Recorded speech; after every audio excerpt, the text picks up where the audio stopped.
Rocco Miranda has been a police officer in Baltimore, Maryland for 5 years. Every day, he deals with a variety of people, problems, and emergencies.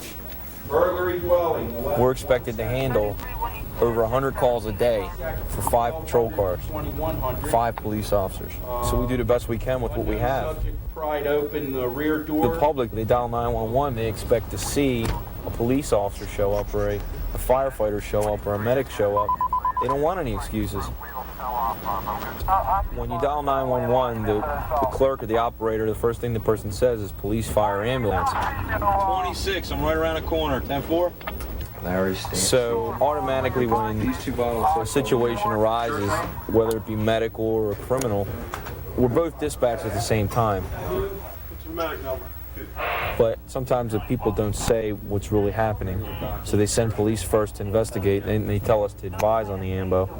Have you notified his doctor or anybody?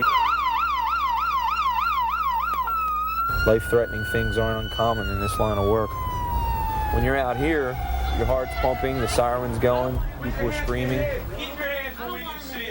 You could get shot while you're trying to help somebody. The first priority is arriving to any scene safe.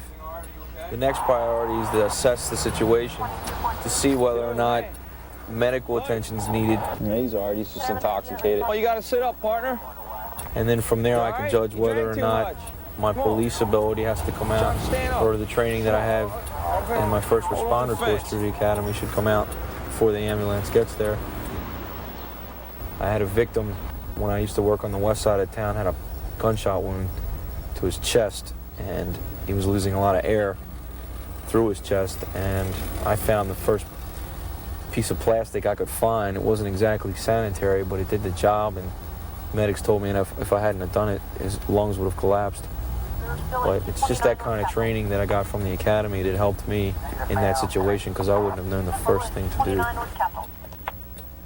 I've gone from an individual falling down an elevator shaft, breaking his leg, kids choking on food, busted lips from fighting, gunshot wounds.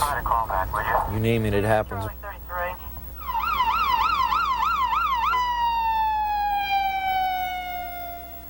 Keep your eye on him, Dave.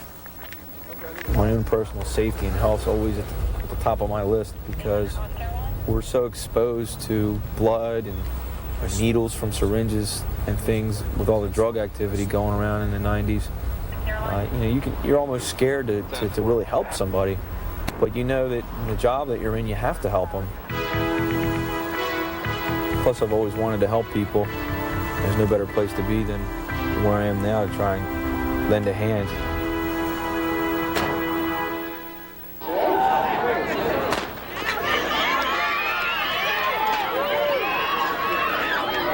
Patricia Billingsley is an athletic trainer at Dunbar High School in Washington, D.C. She's been an athletic trainer for 8 years at both the university and high school level. On a daily basis, I monitor practices and/or games of the athletic teams that participate here at Dunbar and deal with their injuries if there are any, make sure they have proper setups, water, equipment, things like that, and just monitor everything from the beginning of practice and/or a competition to the very end. There's an athletic trainer in 13 of the high schools that are here in the city. We do a lot of injury prevention, which includes proper stretching, warm-up techniques, proper cool-downs. Injury prevention also entails surveying like a football field to make sure you don't have potholes or what have you where somebody could get injured. Then you also monitor the practices to make sure that they have enough water breaks, rest periods between high-stress activities that they're going to do. And you look for acute injuries that they might have at practice. Also, when you're rehabbing someone who's had an injury, if you bring them back into practice, you want to see how they're performing. I've had a punctured eardrum in a swimming pool. I've had a concussion so bad that they were airlifted out. And we've had quite a few fracture dislocations where people went into shock. Asthma attacks, very, very bad. So you run the whole gamut of injuries that you can run into. Ready? Go. Come on, harder, push. Unlike other first responders, an athletic trainer follows an injured athlete from the initial injury through treatment and back to full participation. time limit. It all depends on you and how well you come with your rehab. The unique thing about athletic trainers in the first responder realm is that we're usually there when the accident occurs. We can see the mechanism of injury. We can time how long the person has been unconscious or what have you until emergency technicians arrive, and we can give them all the information as far as vital signs or what have you. And a lot of times we know the athletes and we know their conditions, and we can tell them what their previous history has been.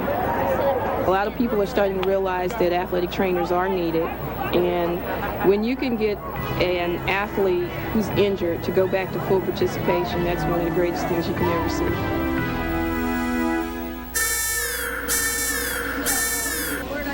First responders can be found in many different environments.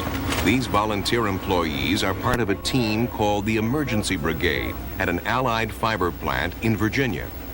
They care for a plant population of over 3,000 workers. Rhonda Bridgman has been a member of the brigade for 2 years. I got involved on the brigade so I could learn a little bit about what first aid was all about, so that if I ever needed it in my everyday life outside of the plant, I would know what to do. I could be helpful to, my family or my neighbors. As a member of the brigade, we have monthly meetings, at least once a month, where we sit in a classroom and we discuss, first aid training, firefighting skills, and any other emergency skills we would need for being on the brigade. We have to go through a lot of training. We have instructors come to the plant and they'll show us how to respond to different emergencies, treatments for cuts, burns, shock, things like that. When the alarm goes off, I drop everything I'm doing and I run from my position on the 3rd floor all the way to the firehouse at the plant.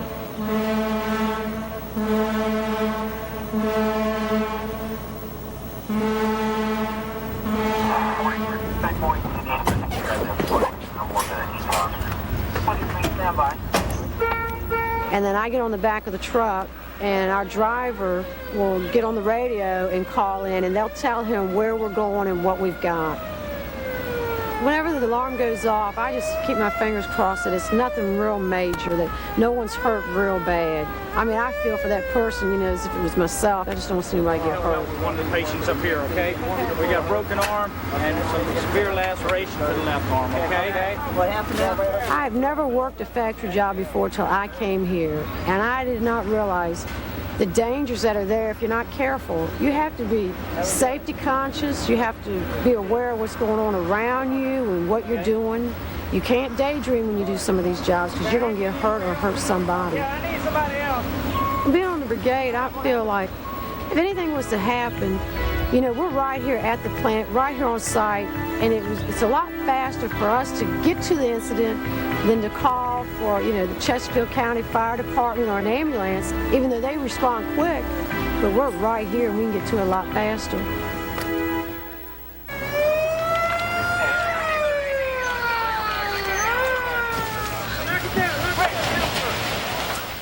Jim Kaiser is a volunteer firefighter with the Sterling Volunteer Fire Department in Virginia.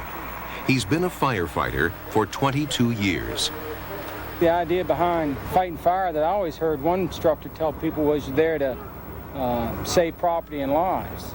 And if you don't know first responder basic skills, how can you save lives? I mean, it doesn't do you any good to go into a burning building, drag a victim out, get the victim outside, find the victim's not breathing, and then just leave him there. You have to know how to give them artificial respiration and get them started again. You have to know those basic skills to be able to keep people alive or get them back and do your basic job, which is saving lives. That's the first, and then saving property second. If you only learn how to save property, you're really not doing somebody a lot of favors. When you're in the fire department, a lot of your calls are not basically fire calls. They're calls where people have a problem, and lots of times the problem involves injuries. And in the emergency medical system, you'll get there maybe before the ambulance. So you have to know how to deal with the emergency until the rescue squad gets there. So you're worried about basic life support. It's a physically demanding job, so part of being first responder is knowing how to do CPR for your own people. Blood pressure. I I've had to help firefighters on the scene with broken fingers and twisted ankles, things like that. I've had to help them with smoke inhalation. Had to help firefighters that got burns and cuts, etc. I mean, 22 years, I've seen a lot of guys get hurt. Get any smoke or anything? I think all police and fire department and rescue personnel, even if you're not on an ambulance, if you're just squad oriented, you still should have basic first responder skills. I think anybody, any lifeguard should have first responder skills. I mean, it's not just good for the general public, but it's good for yourself and your own personal family. The more people you have that are trained in basic skills, the much more flexibility you have with dealing with the scene. It gives you more hands to deal with the patient.